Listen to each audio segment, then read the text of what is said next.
The penthouse was tomb silent. 40 floors above the city, the curtains sealed against the afternoon light. The air thick with something Lisa Harrington couldn't name. Resignation, perhaps, or surrender.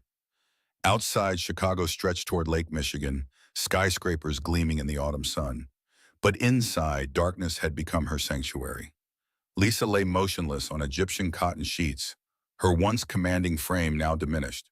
The designer silk blouse that had cost more than most people's monthly rent hung from her shoulders. Her breathing shallow, each inhale seemingly extracted at a cost. The bottle of pills sat on the nightstand, alongside a glass of water and a half-empty bottle of scotch, 30-year Macallan she'd been saving for a special occasion. This wasn't the occasion she'd imagined. Her laptop had gone untouched for weeks. Emails from the board of directors, from her executive team at Harrington Industries, from her attorney, all unanswered. What was the point? The oncologist's words echoed in her mind. Stage 4 pancreatic cancer, 6 months, maybe 8 with aggressive treatment. The tumor had already metastasized. There were experimental options, of course, but the success rates were negligible. Lisa's fingers traced the medical alert bracelet hidden beneath her sleeve. After the diagnosis, she disappeared. No dramatic announcement, no tearful gathering of employees. She'd simply instructed her assistant to clear her roster indefinitely, cited a family emergency, though there was no family to speak of, and retreated to her penthouse. No one had come looking. Not really. A few perfunctory calls, flowers from the board with a generic card wishing her well. 30 years building a company worth billions, and this was what remained. Silence, solitude, and a forum on the dark web where people who wanted to die could connect with people willing to help them do it. The transaction had been simpler than she'd expected. Bitcoin transferred to an anonymous account. A brief exchange of messages, a time arranged, no names, no details about her condition, just the address and the promise. It would be quick, painless, professional. Today was the day. 3 o'clock. She glanced at the Patek Philippe watch on her wrist, a gift to herself when Harrington Industries had gone public 5 years ago. 2:58. Her heartbeat quickened, not with fear, but with something adjacent to relief. The waiting would soon be over. The doorbell echoed through the penthouse, startling her despite its expected arrival. Lisa closed her eyes, gathering whatever strength remained. This was her choice. Her final act of autonomy in a body that had betrayed her. The boardroom, the corner office, the negotiating table, she'd controlled it all. Now she would control this too. The second chime came, more insistent. Lisa didn't move to answer it. They'd been instructed to let themselves in. The door was unlocked, a detail that would have been unthinkable weeks ago when security had been a paramount concern. Now it seemed trivial. She listened to the door open, close, heavy footsteps crossing marble tile. Work boots, she thought absently, not what she'd expected. Her eyes remained closed, conserving energy for whatever came next. The footsteps paused at the threshold of her bedroom. Please just make it fast. Her voice emerged as barely a thread, unfamiliar even to her own ears. The sound of something heavy hitting the floor made her flinch. A toolbox, metal clanging against imported tile.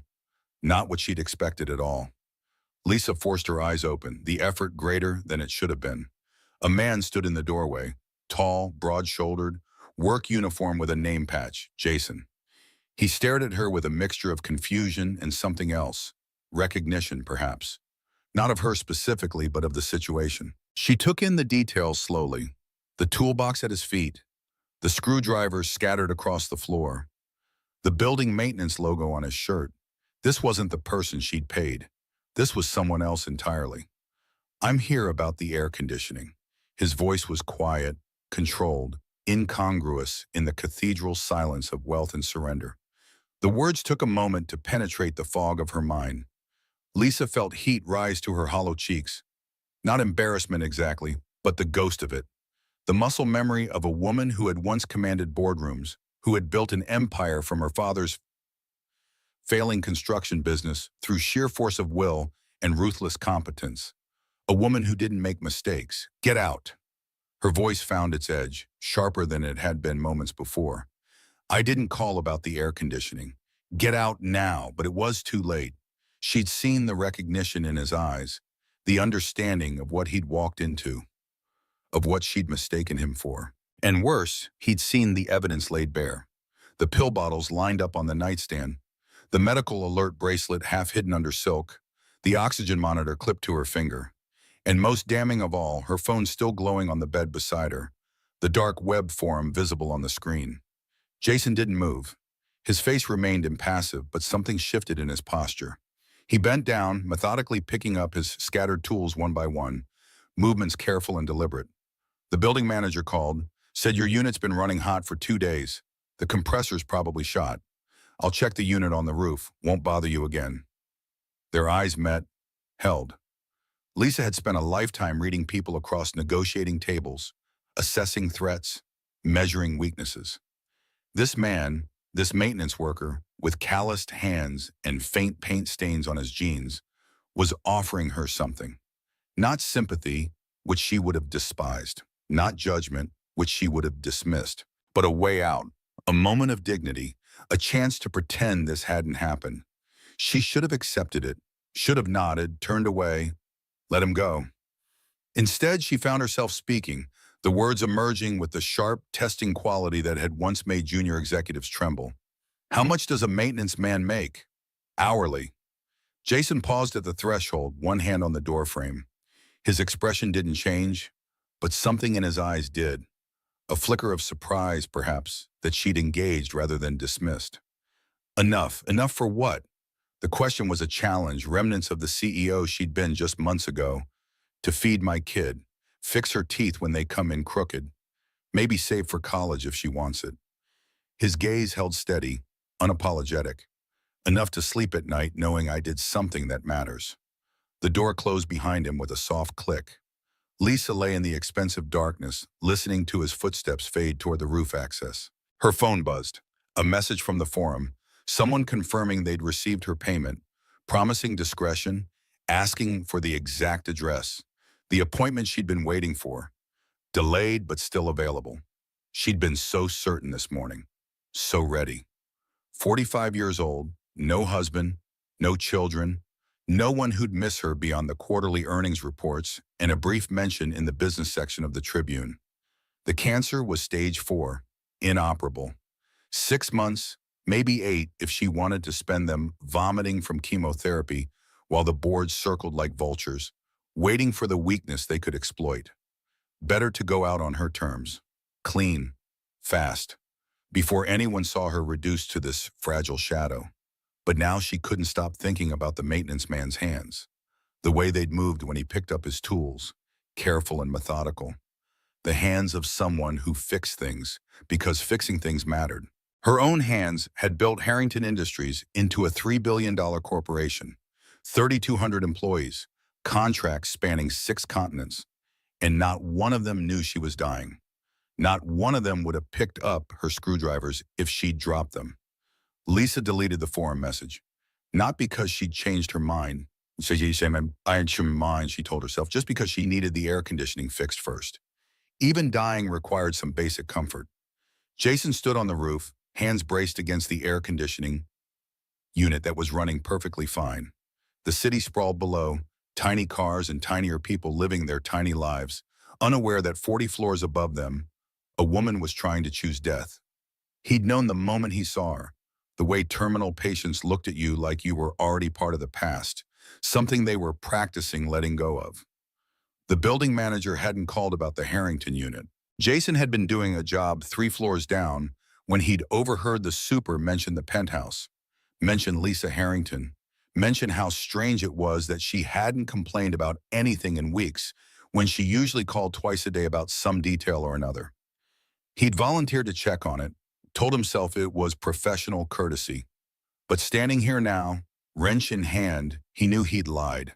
He'd come up here because Emma had asked him that morning why some people got to live in the clouds while other people fixed the clouds, and he hadn't had a good answer. He'd come up because the last thing Rachel had said to him, barely a whisper through the pain medication, was, "Don't let Emma think the world is just people who take and people who give. Teach her there's a third kind, the ones who stay." He hadn't understood it then, wasn't sure he understood it now. but he understood that whatever was happening in that penthouse, someone needed to stay. The AC unit kicked on with a mechanical hum.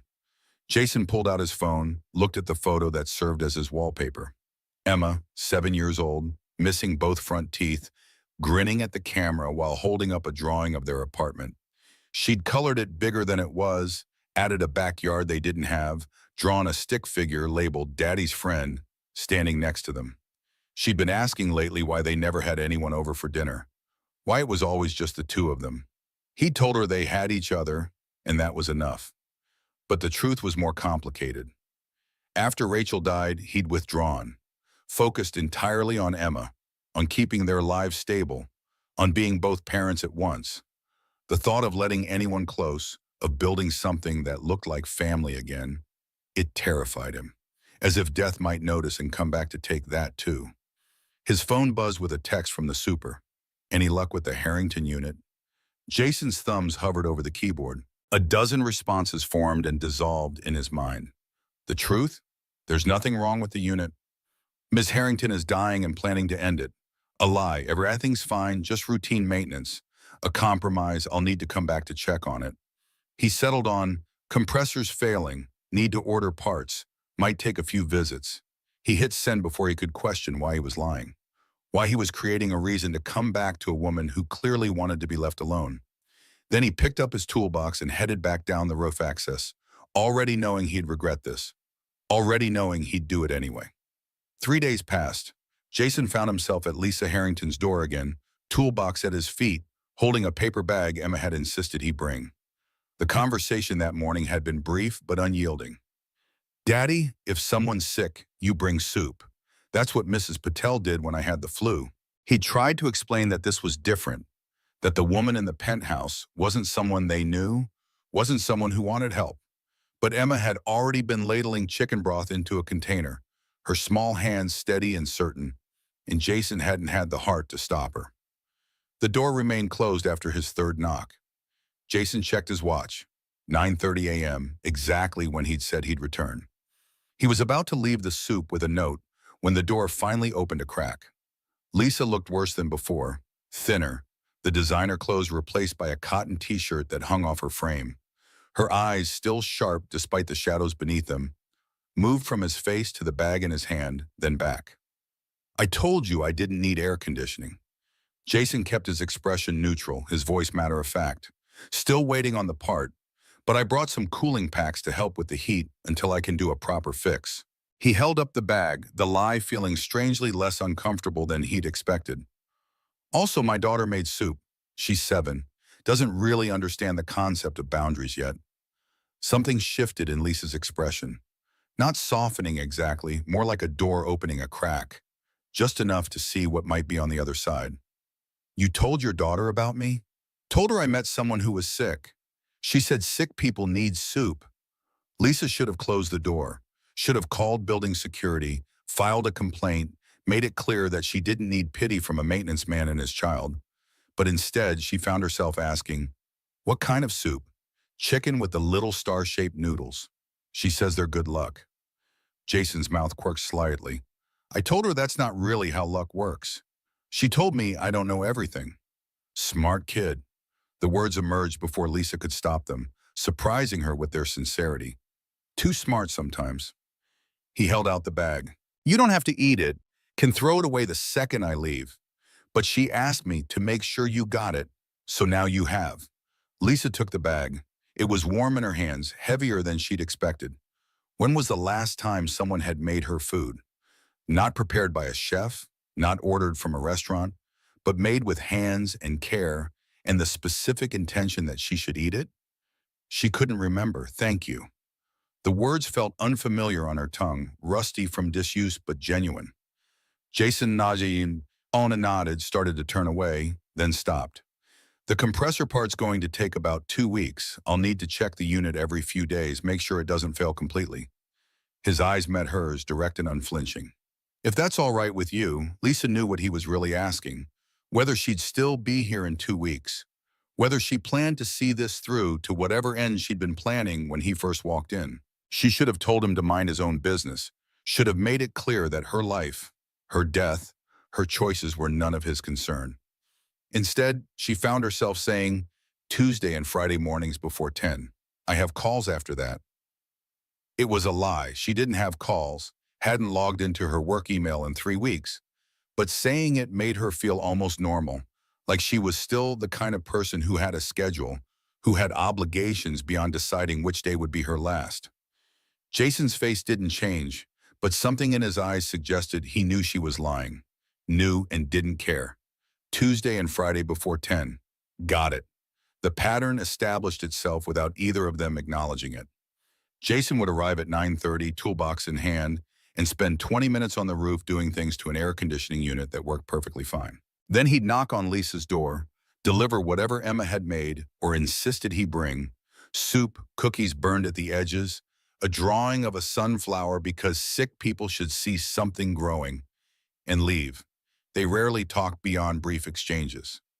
Lisa never invited him further than the foyer. Jason never pushed. But on the fourth visit, Lisa found herself asking, "What happened to your wife?" She had a wedding ring indentation on Jason's left hand, barely visible but present to her trained eye. Years of business negotiations had taught her to notice details others missed. The question had been building since his first visit, along with others. Why was he doing this? What did he want from her? Why did his daughter's soup matter so much? Jason set down the container of soup, chicken again, Emma's only recipe, and his expression closed slightly, a reflex rather than a conscious choice. Car accident, 3 years ago. She was coming home from a night shift at the hospital, fell asleep at the wheel. The words were matter of fact, the tone of someone who'd said them enough times that they'd lost their ability to wound. Almost. I'm sorry, Lisa meant it. The empathy, like a forgotten muscle, suddenly flexed. Me too. Jason picked up his toolbox, his movements practiced and efficient. She was a good person. Better than me. Used to volunteer at free clinics, bring home patient stories, cry over people she'd never see again. He paused at the door, his back to Lisa. I used to think it was too much, that she cared too hard. Turns out caring too hard is the only thing that actually matters. The door closed behind him. Lisa stood in her empty penthouse holding Emma's soup like it was something fragile and precious. She hadn't told anyone about the cancer, hadn't called her few remaining friends, hadn't informed her attorney to update her will, hadn't reached out to the handful of cousins she only saw at weddings and funerals. What was the point? They'd react with the appropriate sadness, say the appropriate words, and then get back to their lives while she got back to dying. But this man, this stranger who fixed things for a living, kept showing up, kept bringing soup his daughter made, kept acting like her being alive on Tuesday meant something worth returning for on Friday. Lisa carried the soup to the kitchen, her steps slow but steadier than they'd been in weeks. The hunger surprised her, not just physical, but something deeper, a hunger to taste something other than fear and resignation. She heated the soup in a microwave that had never been used before she got sick, then sat at the kitchen island and ate it slowly. The star-shaped pasta was gummy, the broth oversalted. It was the best thing she'd tasted in months. Something changed after that day. Lisa found herself waiting for Jason's visits, found herself changing out of pajamas and into real clothes before he arrived. She'd brush her teeth, tie back her thinning hair, make some effort toward the appearance of normalcy. Not for him, she told herself, for her own dignity, for the memory of who she'd been before the diagnosis. On Friday, Lisa did something she hadn't done in weeks. She opened her laptop. The battery was dead, of course. She plugged it in, waited for it to power up, braced herself for what she'd find. The emails were catastrophic. Over 400 unread messages, increasing in urgency. The latest from Richard Parker, her CFO, arrived just yesterday. Subject line, emergency board meeting regarding your absence. She'd known this was coming. The board had been circling for years, waiting for any sign of weakness. Parker especially. He'd been angling for CEO since she'd promoted him 5 years ago, never quite forgiving her for being better at the job than he'd ever be. Now he had his excuse. Lisa clicked open the email. Veronica, I hope this message finds you well, though your continued absence suggests otherwise. The board has requested a meeting to discuss the leadership transition plan given your extended leave without adequate explanation. I'm sure you understand that in your absence, someone needs to steer the ship. I've taken the liberty of assuming interim authority over key decisions. We should discuss making this arrangement permanent. For the good of the company, of course. The board meeting is scheduled for November 15th. Your presence would be appreciated, but is not required for us to proceed. Regards, Richard Parker, Chief Financial Officer, Harrington Industries. Lisa read it 3 times. Felt the old anger rising, the instinct to fight, to show up at the office and remind Parker and the rest of them exactly who built this company from nothing. But the anger was weaker now, diluted by exhaustion and the bitter knowledge that Parker was right about one thing. Someone did need to steer the ship, and she was too busy drowning to hold the wheel. She closed the laptop, her mind spinning with possibilities. None of them good. Parker was smart, calculating. He wouldn't make a move this bold unless he had already secured enough board votes to succeed. And if he was assuming interim authority, that meant he was already making decisions that could damage the company she'd spent her life building. Lisa glanced at the calendar on her phone. November 15th, 12 days away. The oncologist had given her 6 months 2 months ago, but that was assuming aggressive treatment, which she'd refused. Realistically, she had, what, 3 months left? 4? Enough time to watch Parker dismantle her legacy piece by piece. The doorbell rang, Jason right on schedule. Lisa hesitated, then made her way to the door, her steps more purposeful than they'd been in weeks. Jason noticed the change immediately. Lisa was dressed, not in silk blouses or corporate armor, but in real clothes. Jeans, a cashmere sweater, flats instead of bare feet. Color had returned to her face, though whether from makeup or renewed vitality, he couldn't tell. She opened the door wider this time, gestured him inside with something almost like welcome. Coffee? The offer surprised both of them. Jason set down his toolbox, uncertain territory stretching before him. Sure, thanks. She led him to the kitchen, all marble and chrome, the kind of space designed to be photographed rather than used. But she moved through it with surprising competence, pulling out a French press, measuring grounds with the precision of someone who'd learned to do things properly or not at all. Your daughter, Lisa began, her back turned as she waited for the water to boil. Does she ask about her mother? Every day at first, then every week. Now it's random. She'll be fine for months, then see something. A woman wearing her mom's perfume, a show we used to watch together, and it hits her all over again. Jason leaned against the counter, the posture casual, but his body language alert. I used to try to have answers ready, explanations about heaven or energy or how love doesn't die just because people do. But she doesn't want explanations. She just wants someone to sit with her while it hurts. Lisa pressed the French press down slowly, the familiar ritual grounding her. I'm dying, not a confession, a statement of fact. Pancreatic cancer, stage 4. 6 months ago, they said I had 8 months, so I guess I'm running ahead of schedule. She poured 2 cups, handed one to Jason. Her hand was steady despite everything. I'm telling you because you keep bringing soup. Seems dishonest to let you waste food on someone who won't be around to eat it much longer. Jason took the coffee, sipped it. It was good, strong enough to taste like something. Rosie makes the soup for her, not for you. Lisa frowned. I don't understand. Every night she asks me who needs help tomorrow. I tell her about the trees I've got lined up, the people I'll meet. She picks one, makes something for them, says it's practice.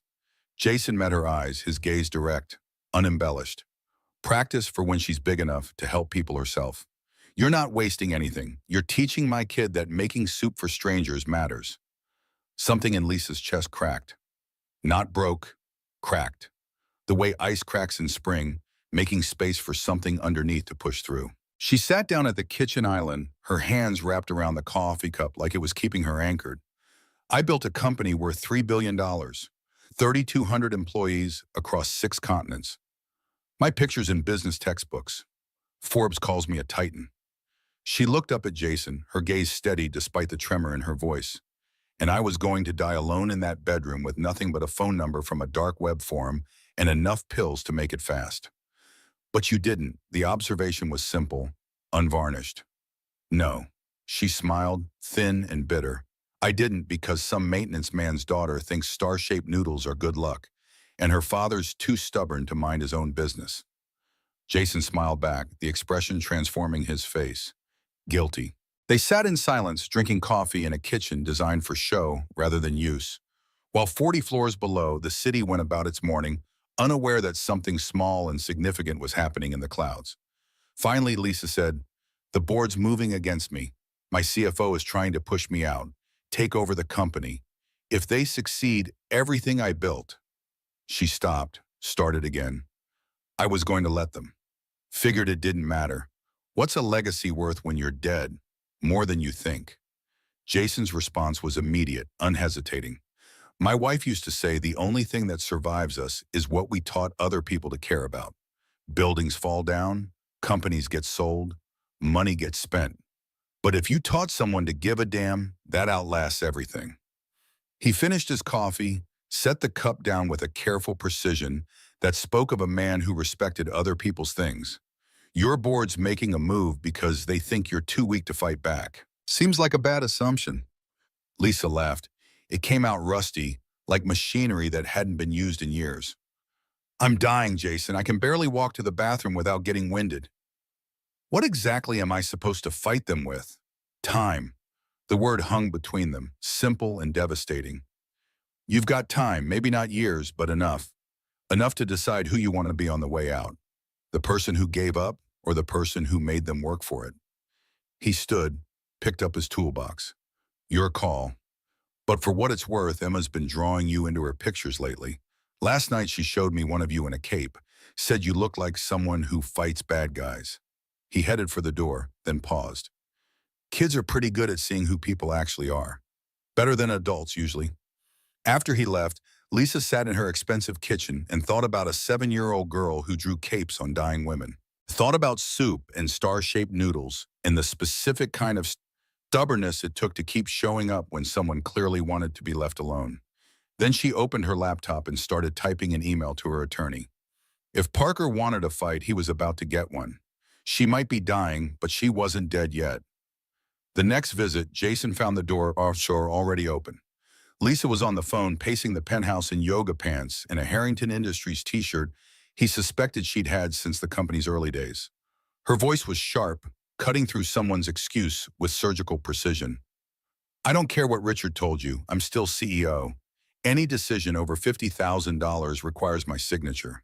If he's bypassing that, he's violating corporate bylaws. Get me the documentation." She hung up, noticed Jason standing in the doorway. "Sorry, should have warned you. I'm making life difficult for people today." Jason set down the toolbox in the container. Emma had sent banana bread this time, with chocolate chips. "Sounds like they deserve it. They really do." Lisa took the container, opened it, broke off a piece of banana bread. It was dry and the chocolate chips were unevenly distributed, clearly the work of a 7-year-old baker. She ate it anyway. "I have a question, and you can say no." Jason waited. "I need help." Lisa's voice was steady, her gaze direct. "Not with air conditioning, with my CFO." She moved to the dining table where papers were spread out. Financial reports, contracts, board minutes. He's been embezzling. Small amounts at first, easy to hide in the quarterly reports. But I started digging yesterday, and the numbers don't match. He's been selling company assets, moving money offshore, building a case that I'm mentally incompetent so he can take over completely. She met Jason's eyes, a spark of the formidable CEO still visible beneath the illness. "I need proof, real proof, the kind that holds up in court. And I need someone he doesn't know exists to help me get it." Jason should have said no.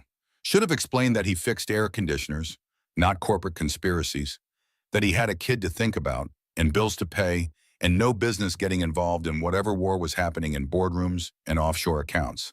Instead, he asked, "What kind of help?" "Parker has a private investigator on retainer, follows me when I leave the building. Probably has been for weeks. I need someone to follow him, see who he's meeting with, what he's planning. I'll pay whatever." "No." Jason's voice was flat, final. Lisa frowned. "Then what?" "I did some investigative work after Rachel died. Insurance company tried to deny her life policy, claimed she was driving negligently. I had to prove otherwise. Jason crossed his arms, his posture shifting slightly. I know how to follow someone discreetly, how to document what I see. Lisa's expression revealed her surprise. Why would a maintenance man need those skills? Jason's mouth quirked slightly. I wasn't always a maintenance man.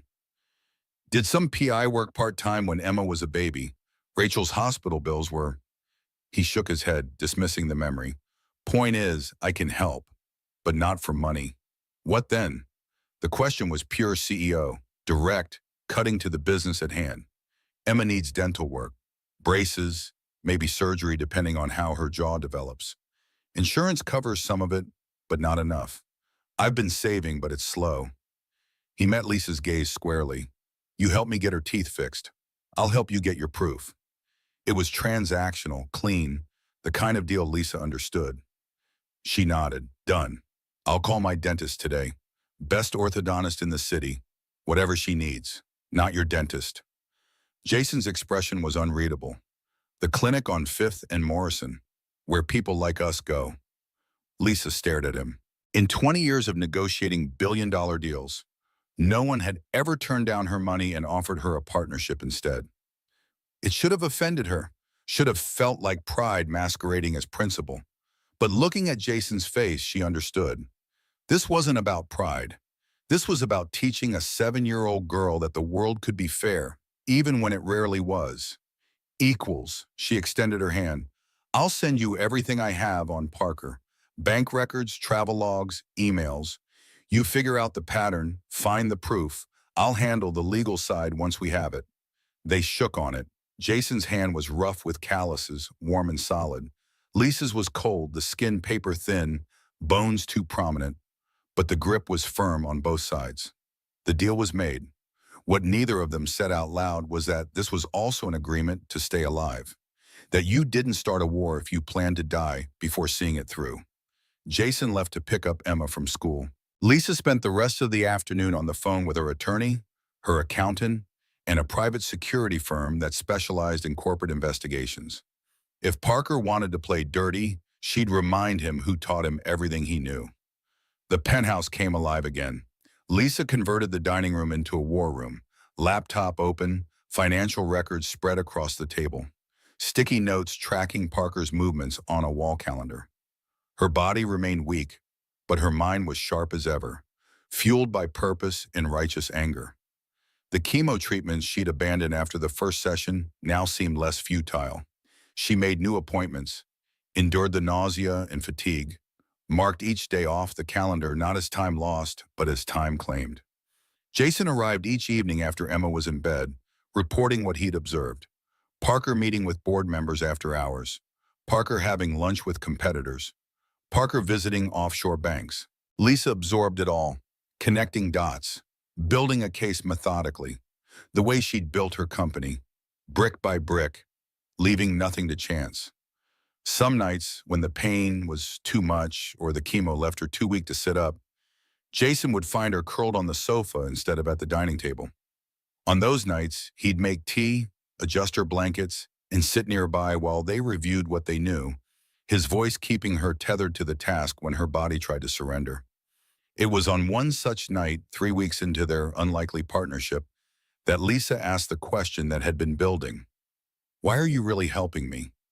Jason was silent for a long moment, his gaze fixed on the Chicago skyline visible through floor-to-ceiling windows. When Rachel was dying, he finally said, "She made me promise something." She said, "Don't let Emma think the world is just people who take and people who give. Teach her there's a third kind, the ones who stay." He looked back at Lisa, his expression open in a way it rarely was. I didn't understand what she meant then, but I think I do now. There are people who take, like your CFO, people who give, like the nurses who cared for Rachel, and people who stay, who witness the hard parts, who don't look away when it gets ugly. I want Emma to be that third kind, so I have to be that kind too. The simplicity of it stole Lisa's breath. In the corporate world, motivations were always complex, layered with self-interest and calculation. But this was elemental. A promise to a dead wife, a lesson for a daughter, a choice to stay. The only thing that survives us is what we taught other people to care about. Lisa echoed Jason's earlier words, understanding them more fully now. If I can't survive this, I at least want to make sure Parker doesn't either. I want to teach the people in my company that there are consequences for betrayal, that integrity matters. That's a legacy worth fighting for. Jason's voice was quiet but certain. Lisa nodded, something resolving within her. Tomorrow I need you to follow Parker to his lunch meeting. My sources say he's meeting with Harold Chen from Meridian Corp, our biggest competitor. If he's selling company secrets, I'll get proof. Jason's affirmation was simple, unembellished, like everything about him. As he was leaving, Lisa stopped him. Does Emma know what you're doing, these late nights? Jason shook his head. She thinks I'm fixing things in the building. Which isn't exactly wrong. Tell her, Lisa's voice caught, steadied. Tell her the queen in the tower says thank you for the soup, and that the bad guys don't stand a chance. For the first time since they'd met, Jason's composure cracked entirely. The smile that spread across his face transformed him, revealed the man he might have been in a different life, one with less loss. I'll tell her, she'll be thrilled. She's been asking when she can meet you. The question hung unspoken between them. Would there be time for that? Would Lisa live long enough to meet the child who'd been feeding her soup and drawing her with superhero capes? Neither knew the answer. Both chose to believe there would be. After Jason left, Lisa stood at the window for a long time, looking out at the city she'd conquered through sheer force of will and strategic brilliance. Tomorrow she'd endure another round of chemo. Tomorrow Jason would gather more evidence against Parker. Tomorrow the battle would continue. But tonight, for the first time since her diagnosis, Lisa felt something unexpected taking root alongside the cancer that was killing her. Purpose, not just to die with dignity, but to live with meaning for whatever time remained. To be the third kind of person, the one who stayed long enough to finish what she'd started. She turned from the window and returned to the dining table, to the financial records and email trails, to the work of building a case that would outlast her physical body. She wasn't naive. The cancer would win its war. But before it did, she would win hers. One cup of soup, one day, one piece of evidence at a time. The rental car smelled of artificial pine and previous occupants. Jason adjusted the rearview mirror, focusing on the entrance of the towering glass building that housed Parker Financial Advisors, Richard Parker's private consulting firm that operated alongside his CFO duties at Harrington Industries. A clear conflict of interest that Lisa had overlooked until now. The November wind whipped discarded coffee cups across the parking lot, clouds hanging low and threatening over the Chicago skyline. Jason checked his watch. 11:47. According to Lisa's intel, Parker had a standing lunch appointment on Thursdays at Alinea, one of Chicago's most exclusive restaurants. The building's revolving door spun, disgorging Parker onto the sidewalk, tall, immaculately dressed in a charcoal suit that probably cost more than Jason's monthly rent. His silver hair caught the weak sunlight as he checked his watch, then raised a hand to hail a passing taxi. Jason gave him 30 seconds head start before pulling into traffic to follow, maintaining 3 cars between them at all times. This had become his routine for the past week, tracking Parker's movements, documenting meetings, photographing interactions. The skills he'd developed during his brief stint as a private investigator are returning with surprising ease. In the passenger seat lay a camera with a telephoto lens borrowed from a photographer friend, a notebook filled with times and locations, and a prepaid phone Lisa had provided for secure communications. The taxi turned onto North Halsted, pulling up outside Alinea's understated facade. Parker stepped out, buttoning his suit jacket with practiced ease, then checked his surroundings with the wary precision of someone accustomed to being watched. Jason parked half a block away, positioning himself with a clear view of the restaurant entrance, and lifted the camera. Parker wasn't dining alone. A sleek black Bentley pulled up moments later, and a man Jason recognized from Lisa's files emerged. Harold Chen of Meridian Corp, Harrington Industries' largest competitor. The two men shook hands with the reserved familiarity of long-standing acquaintances rather than new business contacts, disappearing into the restaurant together. Jason snapped a dozen photos in rapid succession, capturing the handshake, The easy body language, the leather portfolio tucked under Parker's arm, embossed with Harrington's logo. He reached for the phone, texting Lisa. Parker meeting Chen at Alinea now, brought Harrington documents. Three dots appeared, disappeared, appeared again. Then, need proof of what's exchanged. If you can get photos through window, perfect. If not, wait and follow Chen. He may be less cautious. Jason tucked the phone away and settled in for the wait, adjusting the camera settings for the low light conditions near the restaurant windows. This wasn't how he'd imagined spending his vacation days. The precious time off he'd accumulated over months of 6-day work weeks at the maintenance company. He'd planned to take Emma to the Wisconsin Dells, maybe catch the indoor water parks before winter fully set in. Instead, he was conducting corporate espionage for a dying CEO he'd known less than a month. The absurdity wasn't lost on him, nor was the risk. If Parker discovered him, there would be consequences. For his job, possibly his reputation, maybe even his safety. Parker didn't strike him as the type to employ physical intimidation, but men like him had other weapons. Lawsuits, influence, the power to destroy livelihoods with a single phone call. Jason's phone buzzed. Not Lisa's secure line, but his personal cell. Emma's school. His stomach tightened as he answered, keeping his voice low. Mrs. Winter's apologetic tones filtered through. Emma had a fever. Could he pick her up? He glanced at the restaurant, weighing obligations. Parker and Chen would be inside for at least an hour. Emma needed him now. The choice was simple, even as he felt the opportunity slipping away. Family came first. Always. He started the car, pulling away from the curb, already mentally calculating the fastest route to Emma's school. 20 minutes later, Jason carried a flushed, drowsy Emma through the door of their apartment, her small arms wrapped around his neck, her forehead burning against his shoulder. Patel from next door met them in the hallway, concern etching her kind face. Emma's been asking for you, poor lamb. I can watch her tomorrow if you need to work. The offer was tempting, but Jason shook his head. I'll call in. She needs me more than they do. Inside, he settled Emma on the couch with blankets and the stuffed rabbit she'd loved since infancy, her eyes bright with fever as he measured out children's Tylenol. What about the lady in the tower? Emma's voice was scratchy. You were supposed to help her today. I'll help her tomorrow. Today, I'm helping you. He smoothed her hair back from her forehead, the gesture automatic, essential. Emma's eyes were already drifting closed, the medication taking effect. Dad, did you tell her about the stars? I told her. She said they might be working. Her soup's making her stronger. Emma smiled, satisfied, before sleep claimed her. Jason watched her for a moment, the rise and fall of her chest, the splash of freckles across her nose. So like Rachel's that sometimes it caught him off guard.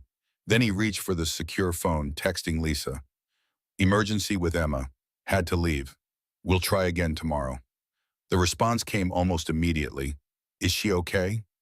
The concern surprised him, genuine, without the perfunctory quality most adults adopted when asking about children they didn't know.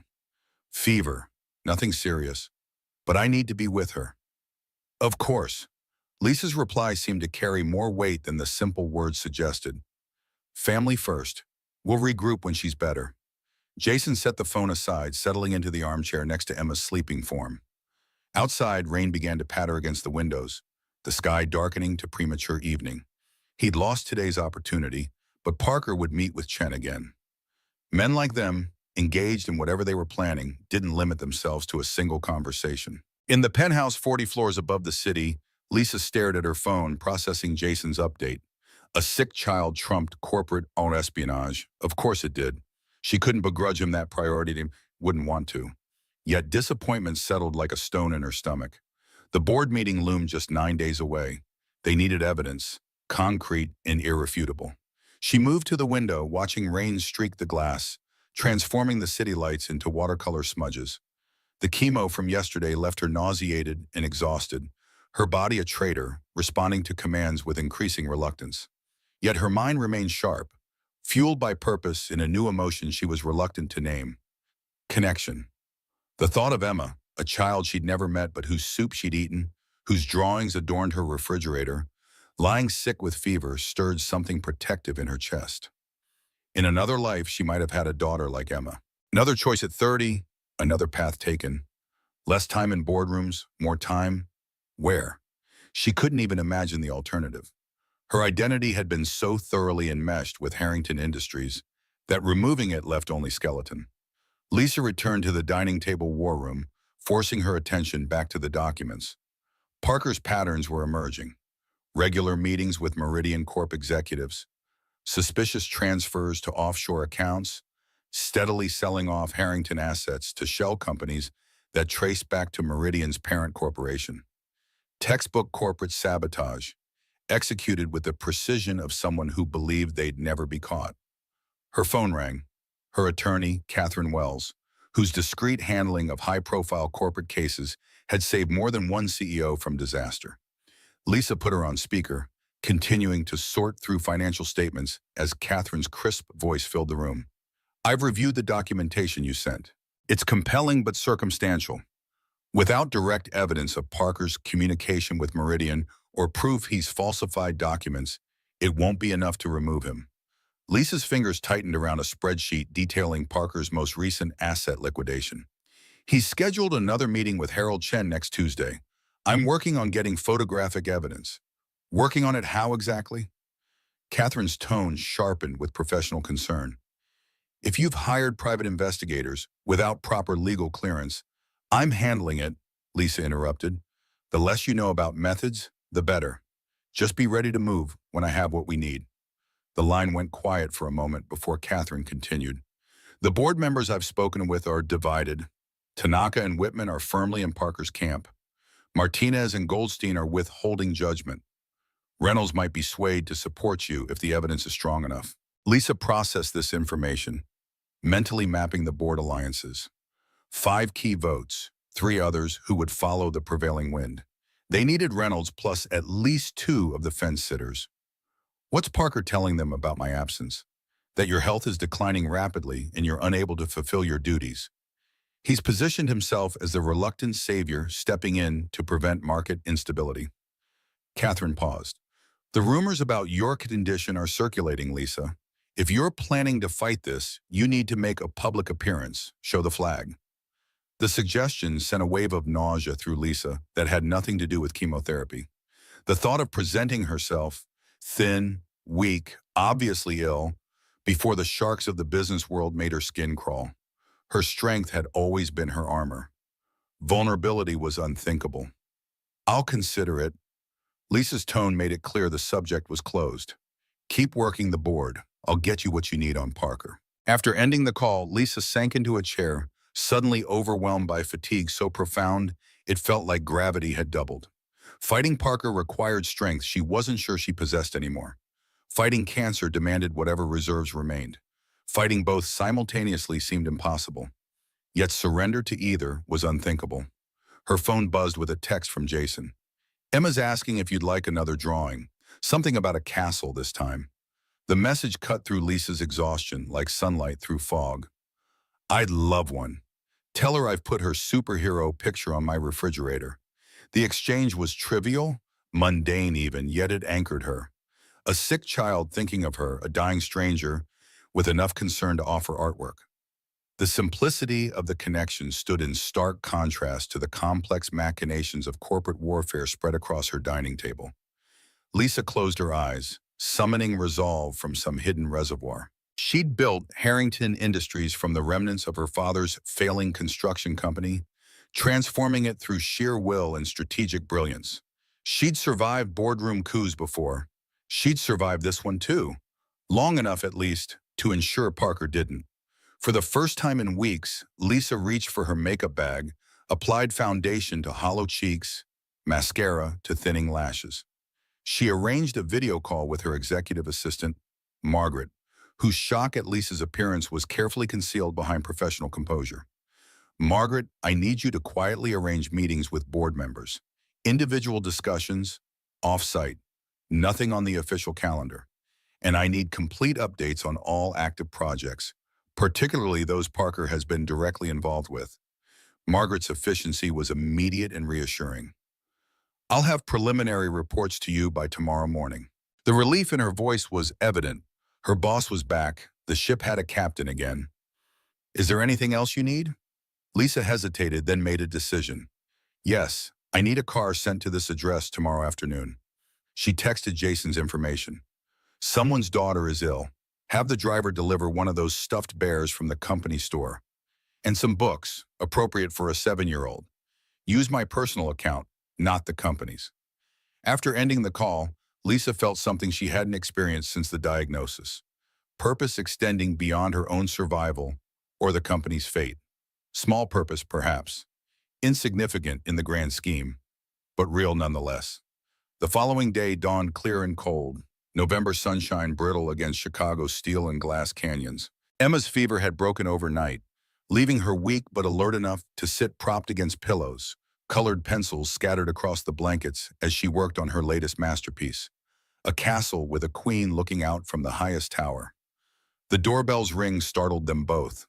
Jason checked the security peephole, confusion furrowing his brow at the sight of a uniformed driver holding a large bag emblazoned with the Harrington Industries logo and what appeared to be a massive teddy bear. "Delivery for Emma Cole," the driver announced when Jason opened the door. "From Ms. Harrington." Emma's eyes widened to perfect circles as Jason accepted the packages. The bear was ridiculous, nearly as tall as Emma herself, wearing a miniature Harrington hard hat and holding a tiny construction sign reading "Get Well Soon." The bag contained books, not just one or two, but an entire library of children's classics, each with a personalized bookplate. "For Emma, from Lisa." "Dad, she remembered my name." Emma's voice held the wonder of a child discovering someone important had noticed her existence. "Of course she did," Jason replied, helping her arrange the bear beside her on the couch. "You've been making her soup for weeks, but she's a queen." Emma's logic was impeccable, her worldview still shaped by fairy tales where royalty rarely remembered commoners' names. "Queens are busy." Jason smiled, something warming in his chest at his daughter's assessment. "She is busy, but not too busy to think about you." Emma considered this, then nodded with the sage acceptance of childhood. "That's because she's a good queen, not like in the stories where they're mean." She held up her drawing. "Do you think she'll like her castle? I think she'll love it." Jason checked his watch, calculating. He'd promised to return to Parker surveillance today, but Emma, though improved, wasn't well enough for school. Mrs. Patel had offered to watch her, but after the gift from Lisa, he hesitated to leave before Emma could properly thank her benefactor. His dilemma resolved itself when his phone buzzed with a text from Lisa. Parker canceled lunch with board member Tanaka, heading to investment property in Lake Forest instead. Address to follow. Can you track? Jason texted back confirmation, then arranged with Mrs. Patel to watch Emma for a few hours. He knelt beside the couch, meeting his daughter's eyes seriously. "I have to go help Ms. Harrington with something important. Mrs. Patel will stay with you until I get back. Not too long, I promise." Emma nodded, solemn.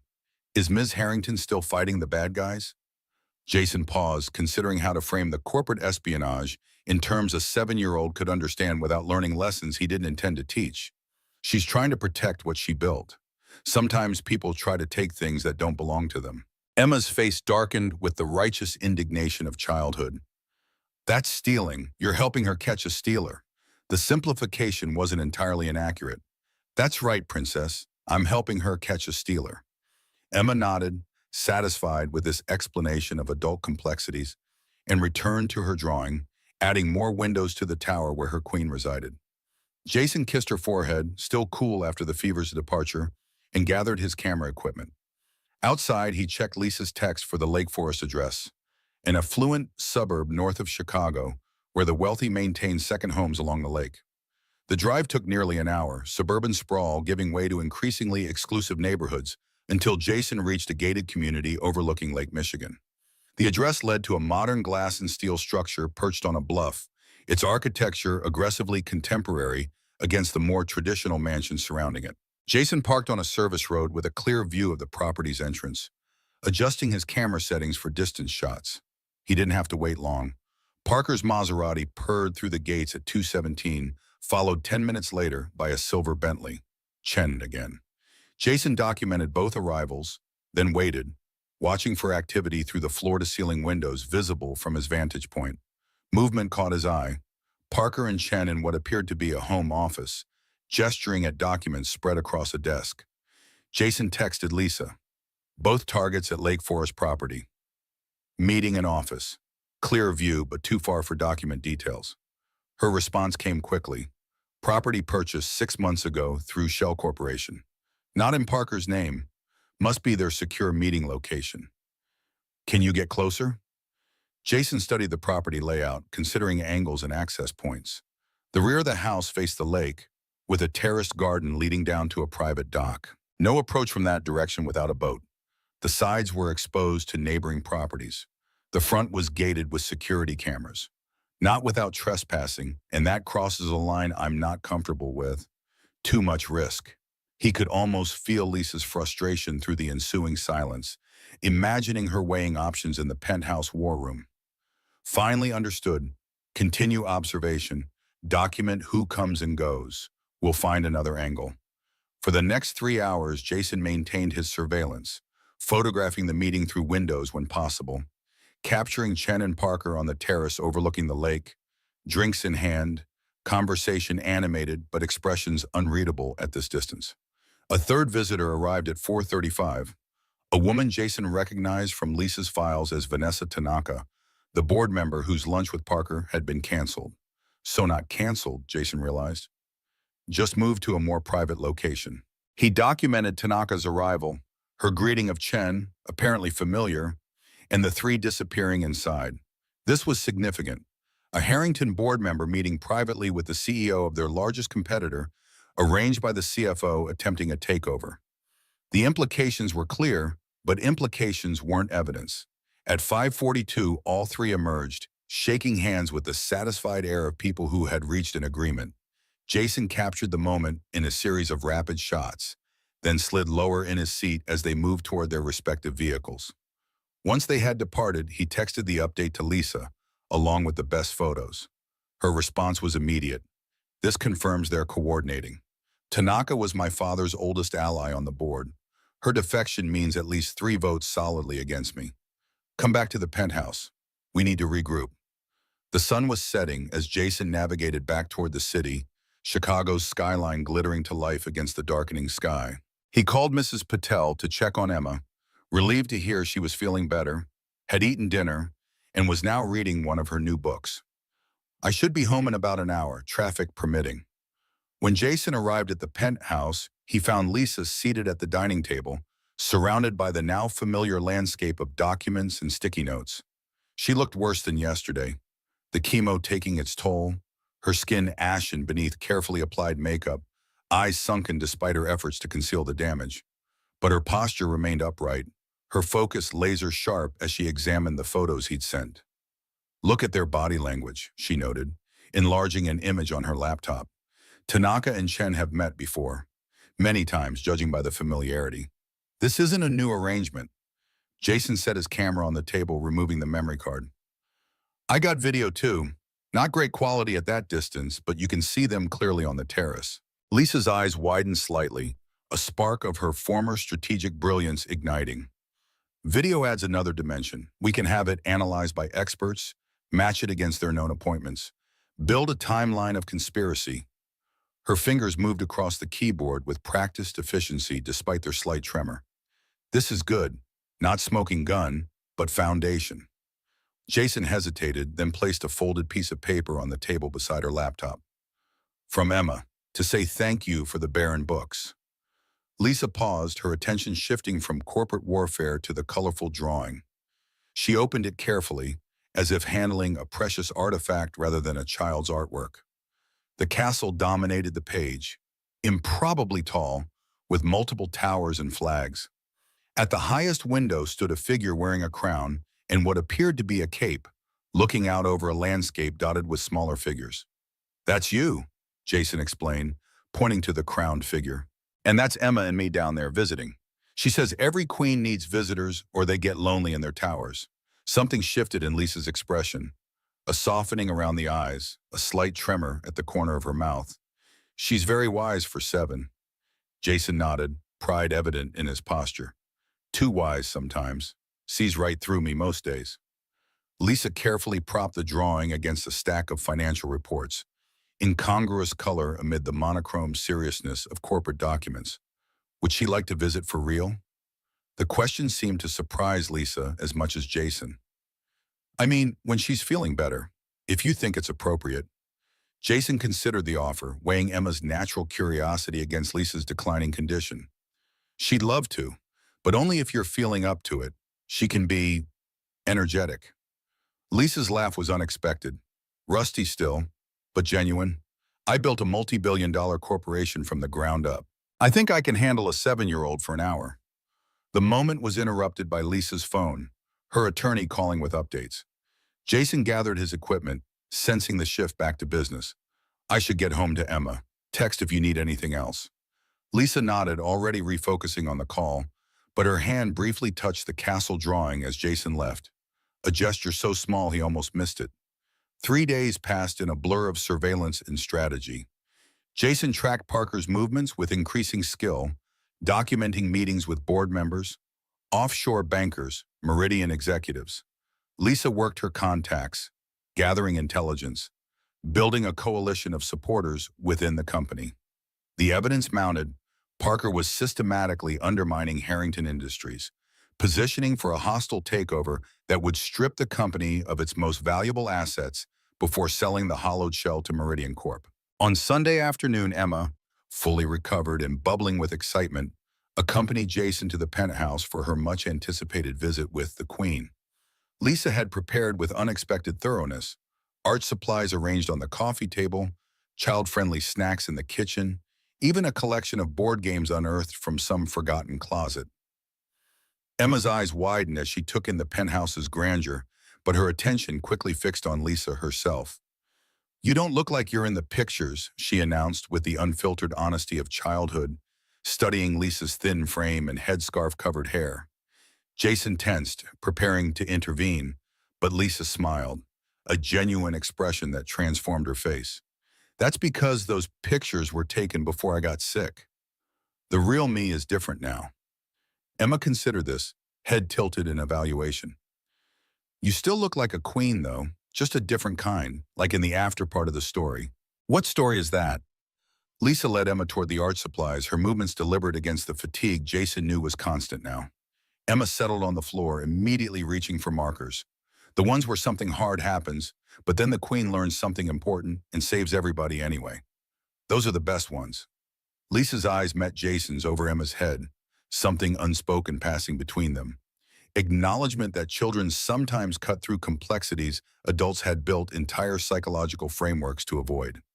"I like those stories too," Lisa agreed, lowering herself carefully to sit beside Emma. "What shall we draw today?" What happened next surprised Jason. For 2 hours, Lisa Harrington, corporate titan, ruthless negotiator, dying CEO, sat on her imported carpet and drew pictures with Emma. They created elaborate castles, fantastic creatures, and stories to accompany each illustration. Lisa listened with complete attention as Emma explained her 7-year-old philosophy of art, life, and the proper behavior of queens. Not once did Lisa check her phone or glance toward the dining table war room. Not once did she mention Parker or Harrington Industries or the board meeting now just 5 days away. Instead, she entered Emma's world completely, matching her enthusiasm, admiring her creations with the focused appreciation Emma craved. When it was time to leave, Emma hugged Lisa without hesitation, a quick, fierce embrace that Lisa returned after a moment of startled stillness. "I'll make you more soup tomorrow," Emma promised. "The stars are definitely working. You look better than last time." Lisa's smile held a mixture of emotions too complex to name. "I feel better when you're here. Thank you for visiting me." In the elevator descending from the penthouse, Emma clutched her portfolio of drawings. Collaborations with Lisa, she declared, too special for the refrigerator and worthy of proper storage. "Dad, she needs friends. She's all alone in that big place." Jason squeezed her hand. "She has us now. We're her friends." Emma nodded, satisfied with this solution to Lisa's isolation. "That's good. Everybody needs somebody who brings them soup when they're sick." The wisdom in this simple statement lingered with Jason long after Emma had gone to bed, her new drawings carefully preserved in a folder beside her bed. He found himself on the balcony of their modest apartment, staring up at the towering skyscraper, where Lisa's penthouse occupied the top floor. lights still burning despite the late hour. She was fighting two impossible battles simultaneously, with a grace that humbled him. Not just surviving, but ensuring her legacy would survive too. His phone buzzed with a text from Lisa. Parker meeting Chen at Chicago Club tomorrow, 1 p.m. Private dining room. Server there owes me a favor. This could be our chance. Jason typed back confirmation, adding, Emma had a wonderful time today. Thank you. The response came quickly. I did too, more than I can remember in years. Bring her again when this is over? The question mark, so uncharacteristic of Lisa's usual decisive messaging, caught Jason's attention. She was planning for a future she might not have, making promises time might not allow her to keep. Yet the impulse behind it struck him as profoundly human. Yes, she'd like that. Monday dawned with gunmetal skies and a bitter wind that knifed through Jason's jacket as he positioned himself across from the Chicago Club, one of the city's oldest and most exclusive private establishments. The membership roster read like a who's who of Midwestern power and influence, access granted only through legacy or extraordinary achievement. Lisa had been one of the first women admitted, a fact she'd mentioned with carefully modulated pride. Jason checked his watch. 12:47. Parker would arrive soon. The plan was simple but precise. Lisa's contact among the waitstaff would ensure Jason received access to the private dining room after Parker and Chen concluded their meeting. Any documents left behind, any evidence of their conspiracy, he would document or, if possible, acquire. Parker's car arrived at 12:52, the CFO emerging with the confident stride of a man accustomed to rarefied air. Chen followed 7 minutes later.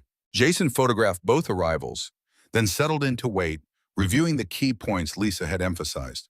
Focus on any documents bearing Harrington's letterhead. Look for signature pages. Note any maps or property listings that might indicate assets being targeted. At 2:41, Chen departed alone, his expression unreadable behind designer sunglasses.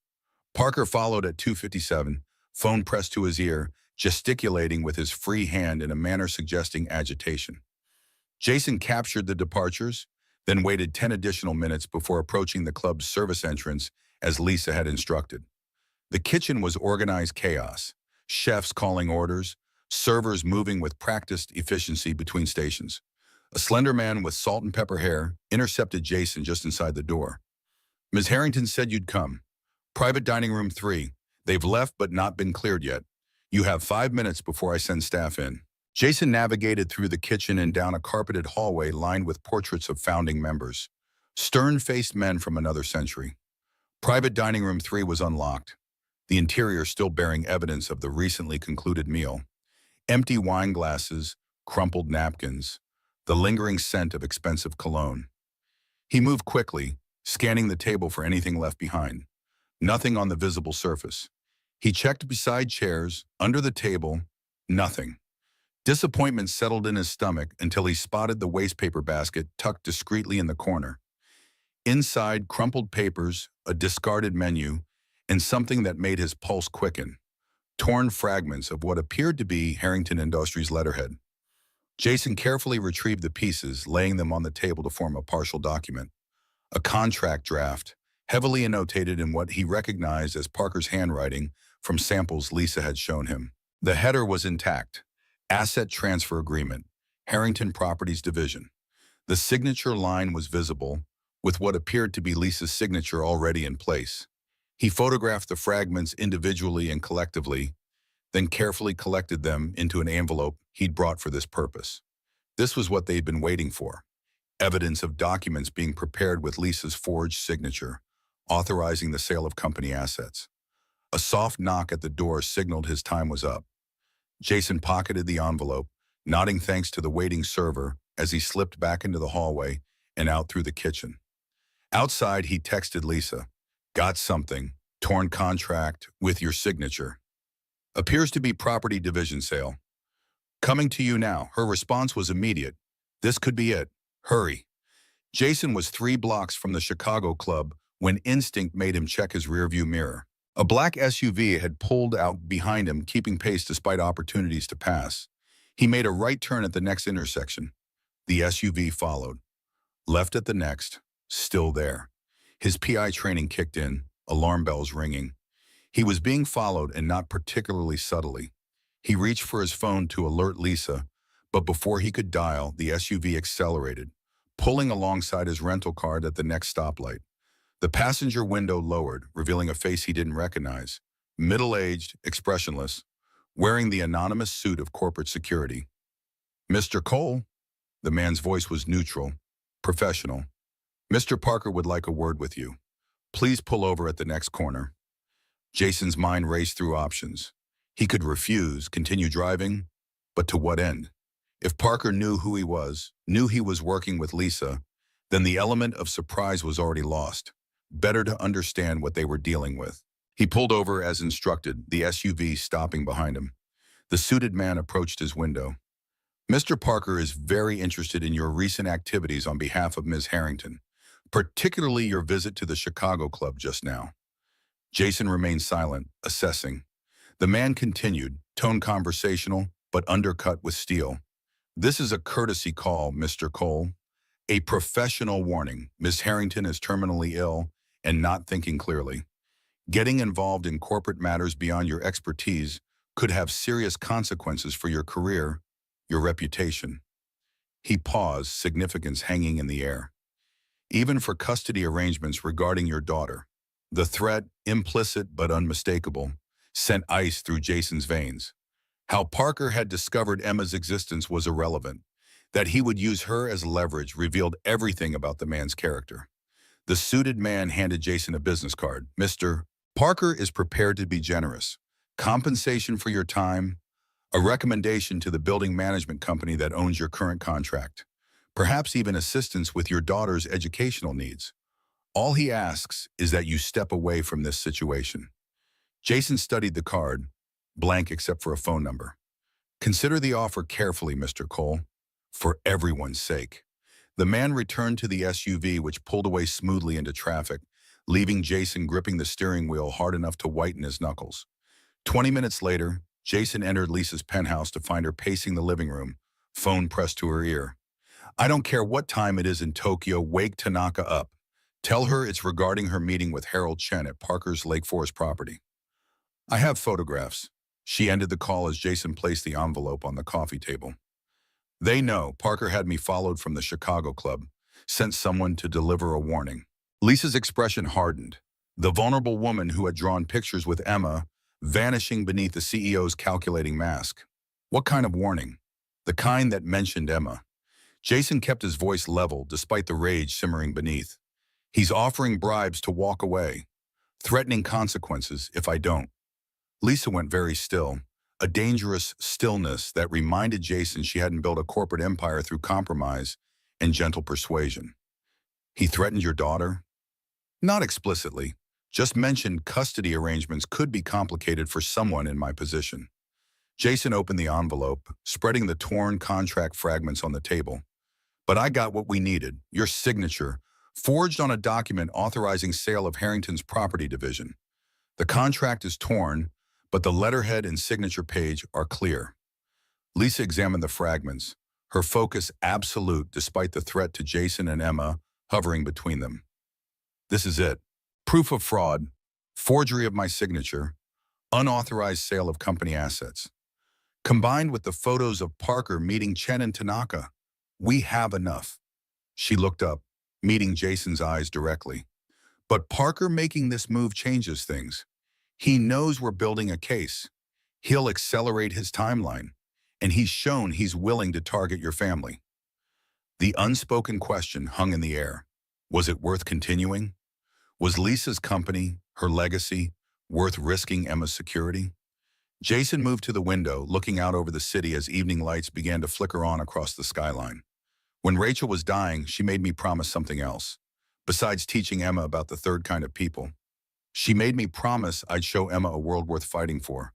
That I wouldn't let her grow up believing you should walk away from what's right because it's difficult or dangerous." He turned back to Lisa, decision made. "We finish this, but we need to be smart. Parker's shown his hand. He's desperate enough to make threats. That means he knows we're close to stopping him." Lisa nodded, relief and resolve mingling in her expression. She moved to her laptop, fingers flying across the keyboard. I'm calling in every favor I've accumulated in 30 years of business. We'll have security for you and Emma, discreet but effective, and we accelerate our timeline too. The board meeting is in 4 days. I'm going to request it be moved up to tomorrow. No time for Parker to manufacture new evidence or pressure more board members. We go in with everything we have. The photos, this contract, the financial trail. One decisive strike. Jason watched her transform before his eyes. Illness temporarily banished by purpose and righteous anger. The formidable CEO emerging from the dying woman like steel from fire. Tomorrow, then, I'll need to make arrangements for Emma. We'll have security at her school, at your apartment. Nothing obvious, nothing to frighten her. Lisa's tone left no room for debate. Parker threatened the wrong child. He's about to learn that nothing in this world is more dangerous than giving me someone to fight for beyond myself. The declaration settled between them. A line drawn, a battle joined. Whatever came next, there would be no retreat. For Lisa, it was about legacy, justice, refusing to allow Parker to destroy what she had built. For Jason, it was about showing Emma that the world contained not just those who took and those who gave, but those who stood firm when standing mattered most. Outside, Chicago's lights blurred against encroaching fog, towers disappearing into low clouds until only the highest floors remained visible, islands of illumination in a sea of gathering darkness. Inside the penthouse, Lisa and Jason continued working long into the night, preparing for the confrontation that would determine not just the fate of Harrington Industries, but the nature of the legacy Lisa Harrington would leave behind. In the glow of laptop screens and beneath the weight of corporate documents, an unlikely alliance had become something neither had anticipated. A friendship forged in crisis, strengthened by mutual respect, and sustained by the simple wisdom of a 7-year-old who believed in star-shaped noodles and the healing power of soup. Tomorrow would bring either victory or defeat. Tonight was for preparation, for gathering strength, for remembering why the battle mattered in the first place. Not just for a company, but for the principle that some things, integrity, truth, justice, were worth fighting for even when the fighter knew they wouldn't live to enjoy the peace that followed. Morning light spilled through the Harrington Industries boardroom windows, illuminating the polished mahogany table where Lisa's executive career had begun 23 years earlier as her father's reluctant protege. Now she sat alone, 30 minutes before the emergency board meeting she'd demanded, reviewing documents arranged with military precision. Each folder contained evidence, photos, financial records, the reconstructed contract with her forged signature.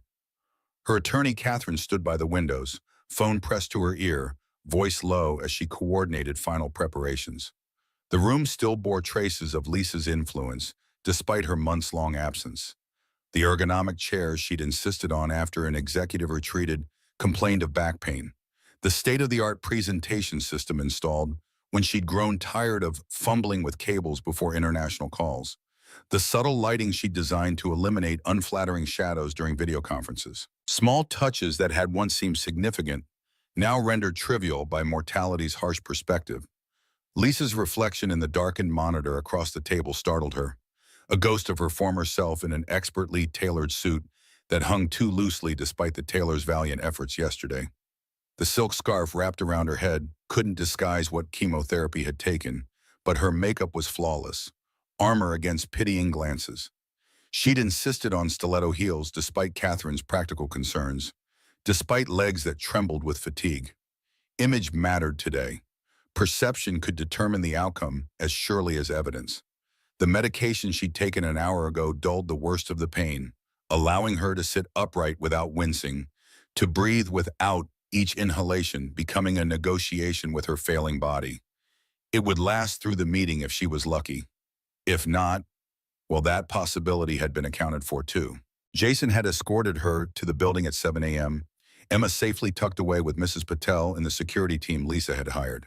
Their goodbye in the lobby had been brief, but weighted with unspoken understanding. "I'll be here when you're finished," he'd said simply. Lisa had nodded, touched his arm briefly, connection without sentimentality, then squared her shoulders and stepped into the elevator alone, ascending to the battlefield she'd commanded for decades. At 8:57, the boardroom door opened. Thomas Reynolds entered first. Silver-haired, perpetually tanned from weekends on his sailboat, senior enough to remember when Lisa's father ran the company. His eyebrows rose fractionally at the sight of her, composure slipping before professional courtesy reasserted itself. Lisa, how unexpected. We'd heard you were greatly exaggerated, Lisa interrupted, her voice steady despite the effort it required. Please take your usual seat. We have much to discuss this morning. Reynolds complied, studying her with barely concealed curiosity as other board members filtered in. Martinez with his omnipresent legal pad, Goldstein checking his Apple Watch with practiced disinterest, Chen tapping away at his tablet.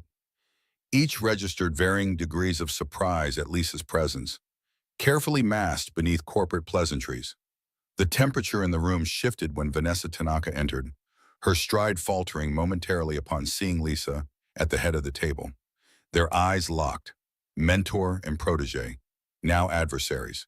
You look well, Vanessa offered, the platitude falling flat against reality. Appearances can be deceiving, Lisa replied, holding Tanaka's gaze until the other woman looked away first. A small victory, but Lisa collected it nonetheless. Every advantage mattered today. At precisely 9:05, 5 minutes late, a power move Lisa had anticipated, Richard Parker strode into the boardroom, confidence emanating from his bespoke suit to his freshly polished Oxfords. His momentary freeze upon seeing Lisa lasted microseconds, recovery so smooth only someone watching for it would notice. Lisa, what a pleasant surprise. We weren't sure you'd be joining us. It's my company, Richard. Where else would I be? Lisa gestured toward his usual seat, reclaiming authority through simple courtesy. Shall we begin? I've asked Catherine to distribute some materials that require the board's immediate attention. Parker's eyes narrowed slightly as Catherine placed identical folders before each board member. Lisa watched his face carefully, noting the precise moment comprehension dawned, the slight tightening around his eyes, the barely perceptible straightening of his spine. He hadn't expected her to move this quickly or arrive so prepared. Before we review these materials, Richard spoke with practiced smoothness. Perhaps we should address the reason I initially called this meeting, the leadership transition plan, given Lisa's unfortunate health situation. His gaze swept the table, seeking allies. For the good of the company, we need stable leadership during this difficult time. Lisa allowed his words to settle, noting which board members nodded agreement. Tanaka and Whitman, as expected, and which remained neutral. Reynolds and Martinez, still undecided. Then she opened her folder, removed a single sheet of paper, and placed it precisely before her. By all means, Richard, let's discuss leadership. Beginning with this, a contract bearing my forged signature, authorizing the sale of Harrington's property division to a shell corporation that traces back to Meridian Corp., our largest competitor. She tapped the document with one manicured nail. Would you care to explain how my signature appears on a document drafted 3 weeks after I stopped coming to the office? The boardroom went silent. Parker's expression remained neutral, but a muscle twitched in his jaw, a tell Lisa had observed in previous confrontations. A serious accusation, Lisa. Perhaps your illness has affected your memory. That document was signed before your leave began. Catherine stepped forward, distributing additional papers. This is Ms. Harrington's complete medical record for the past 3 months, including her hospitalization on October 14th, the date this contract is dated. She was under observation at Northwestern Memorial, as 6 witnesses can attest. She physically could not have signed this document. Reynolds flipped through the pages, frown deepening as he read. And the connection to Meridian Corp? Lisa nodded to Catherine, who tapped a command on her tablet. The boardroom screen illuminated with photographs, Parker and Harold Chen at various locations, Tanaka joining them at the Lake Forest property. The surveillance photos Jason had taken over the past weeks, crisp and damning. Board members shifted uncomfortably, eyes moving between the photos and Parker, whose composure was visibly cracking.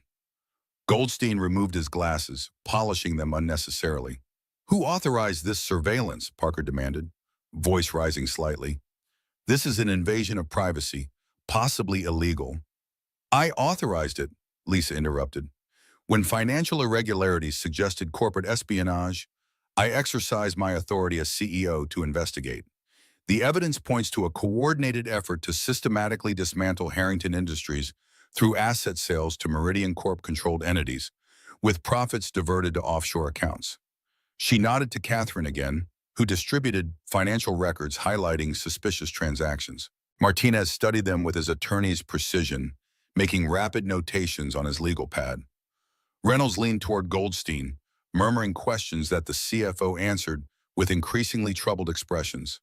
Parker stood abruptly, palms flat against the table. This is absurd. Lisa's illness has clearly affected her judgment. These so-called irregularities are standard business practices I implemented during her absence to streamline operations. Her paranoia is, my illness has clarified my judgment, Richard, not clouded it. Lisa's voice remained steady, each word precisely measured. Dying has a way of cutting through distraction. When you have limited time, you focus on what matters. Right now, that's preventing you from destroying what I've spent my life building. She turned to the board members, meeting each gaze directly. I built Harrington Industries from a failing construction company into a global enterprise. I've generated billions in shareholder value, created thousands of jobs. I've earned the right to determine my successor, and it will not be someone who forges my signature and sells company assets to competitors. Lisa pushed a button on the conference phone. Send him in, please. The boardroom door opened to admit Harold Chen, CEO of Meridian Corp., accompanied by two individuals carrying legal boxes. Chen's presence sent a ripple of shock through the room, board members exchanging confused glances as Parker's face drained of color. Mr. Chen has agreed to cooperate fully with our investigation, Lisa explained. In exchange for immunity from prosecution, he's provided complete documentation of his arrangements with Mr. Parker and certain board members. Her gaze shifted meaningfully to Tanaka, whose composure finally cracked, eyes darting toward emergency exits as if contemplating escape. Chen set a flash drive on the table, sliding it toward the center with manicured precision. The evidence is comprehensive. Emails, wire transfers, meeting recordings, everything detailing the planned dismantling of Harrington Industries for Meridian's benefit, with significant personal enrichment for the collaborators. Parker's professional facade shattered completely, rage breaking through. You treacherous bastard, his voice tight with fury as he glared at Chen. We had an agreement. Business is business, Richard, Chen replied with elegant indifference. Ms. Harrington made a more compelling offer. My board felt cooperation was the prudent course. Lisa allowed herself a moment of satisfaction as the balance of power shifted palpably. She'd gambled everything on Chen's business pragmatism. His willingness to sacrifice Parker to preserve Meridian's market position and avoid prosecution. The gamble had paid off. I may be dying, Richard, but I'm still CEO. Lisa's voice carried the quiet authority that had defined her leadership style for decades. And I'll make damn sure the last thing I do is protect this company from people like you. The next hour unfolded with the clinical precision of corporate execution. Evidence presented, questions answered, accusations denied, then gradually admitted as the weight of documentation rendered denials futile. Throughout, Lisa remained upright despite increasing pain, refusing to show weakness even as the medication's effectiveness waned. When Reynolds finally called for a vote on Parker's immediate termination and investigation by outside counsel, the outcome was unanimous. Even Tanaka, sensing the inevitable, aligned herself with the majority. Parker was escorted from the premises by security, personal effects to be shipped later after thorough review. Tanaka submitted her resignation without prompting, avoiding Lisa's gaze as she departed. As the boardroom emptied, only Reynolds remained, studying Lisa with newfound respect. That was masterfully handled. Not many CEOs could orchestrate something this complex while fighting stage 4 cancer. Lisa closed her folder with deliberate movements, conserving energy. I've had practice fighting battles others thought unwinnable. It's amazing what becomes possible when surrender isn't an option. Reynolds nodded, understanding passing between them. What happens next? With the company? And with you? I've prepared a succession plan. Lisa removed a sealed envelope from her briefcase. Margaret Chen from operations. She knows the company inside out, has the strategic vision, and possesses the one quality I've found most valuable in leadership. She cares more about what she's building than her personal glory. Reynolds accepted the envelope, weighing it thoughtfully. And the foundation you've mentioned, the one for families facing medical crises, already incorporated, funding secured, board of directors selected. Lisa stood carefully, using the table for support without making it obvious. I've spent my life building things, Thomas. I don't intend to stop just because the clock is running down. When Lisa finally emerged from the boardroom, the victory that had sustained her through the meeting evaporated, leaving only bone-deep exhaustion. Catherine steadied her in the elevator, concern evident in her usually stoic expression. The car is waiting. Hospital or home? Home. Lisa leaned against the elevator wall, eyes closed briefly. I need to see someone first. Jason was waiting in the lobby as promised, rising from a leather chair when the elevator doors opened. One look at Lisa's face told him everything he needed to know. Victory had exacted its price. Without hesitation, he moved to her side, offering support disguised as companionship as they crossed the marble expanse toward the exit. Emma will want to hear about the good guys winning, he said quietly as they reached the car.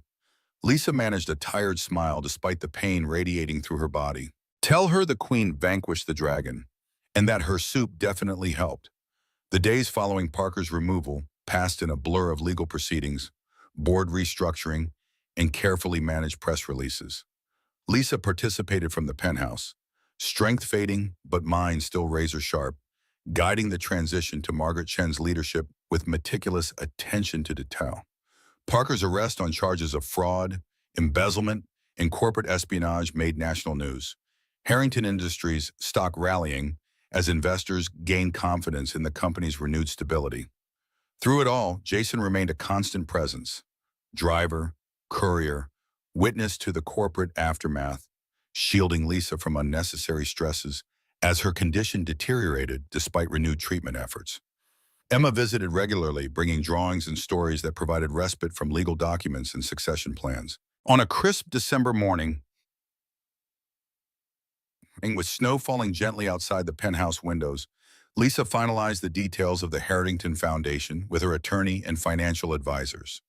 The foundation's mission was specific and personal, supporting single-parent families facing medical crises, with particular emphasis on housing stability, childcare assistance, and medical navigation services. The endowment, nearly half of Lisa's personal fortune, would ensure operations for decades. When the advisors departed, Lisa turned to Jason, who had observed the proceedings from the periphery. There's one more position to fill.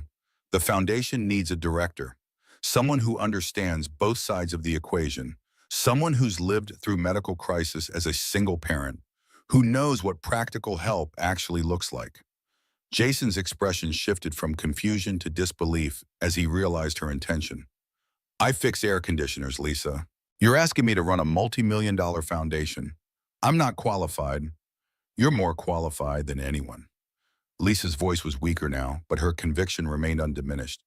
You know what it's like to raise a child alone, to choose between medication and groceries, to be invisible to everyone who should care. That's the qualification that matters. I don't know how to run an organization like that. Jason's protest was practical rather than dismissive, concern furrowing his brow. Then learn. Lisa met his gaze directly, challenge evident despite her fragility. Hire people who do know, but make sure every decision, every dollar, every policy gets filtered through the question. Would this have helped Jason Cole? Would this have helped Emma? Jason was silent, weighing the offer against the magnitude of the responsibility. It wasn't what he'd imagined for himself. His aspirations had always been modest, focused on Emma's well-being rather than personal ambition. Yet something in Lisa's expression stopped him from refusing outright. The intensity of purpose that transcended her failing body, the determination to create meaning from suffering. I'll think about it, he finally said, unwilling to commit but equally unwilling to disappoint her. Lisa nodded, accepting this temporary evasion. Bring Emma tomorrow? I have something for her. The following afternoon, Jason brought Emma to the penthouse, now transformed into something resembling a hospital room. A hospital bed had replaced Lisa's custom mattress, medical equipment clustered discreetly nearby, nurses rotating in 8-hour shifts. Lisa herself was propped against pillows, thinner than ever, but she had insisted on proper clothes rather than hospital gowns, maintaining dignity through deliberate choices. Emma approached the bed without hesitation or fear, accustomed now to Lisa's changing appearance. The adults in her world had explained in age-appropriate terms that Ms. Harrington was very sick and would not get better, that their visits mattered precisely because time was limited. Emma had absorbed this information with the remarkable resilience of childhood, accepting mortality as another fact to be integrated rather than feared. "I brought you a new drawing," Emma announced, presenting her latest creation, a detailed scene showing Lisa, Jason, and Emma having a picnic beneath fantastically colored trees. In the picture, Lisa stood tall and strong, no evidence of illness, a crown still perched atop flowing hair. Lisa accepted the drawing with genuine delight, studying it carefully. "This is beautiful, Emma. Is this a magic forest?" Emma nodded solemnly. "It's where people go when they need to rest and get stronger. The trees have special powers." She pointed to spiraling patterns she'd drawn on the trunks. "That's where the magic comes out." Lisa exchanged a glance with Jason, both recognizing Emma's attempt to create healing through imagination. "I love it. I'll keep it right here so I can look at it." She reached for a wrapped package beside her bed, handing it to Emma. "I have something for you too. I had it made specially." Emma unwrapped the package carefully, revealing a hardbound book with her name embossed in gold on the cover. Inside were blank pages interspersed with Lisa's handwriting, elegant script forming the beginning of a story.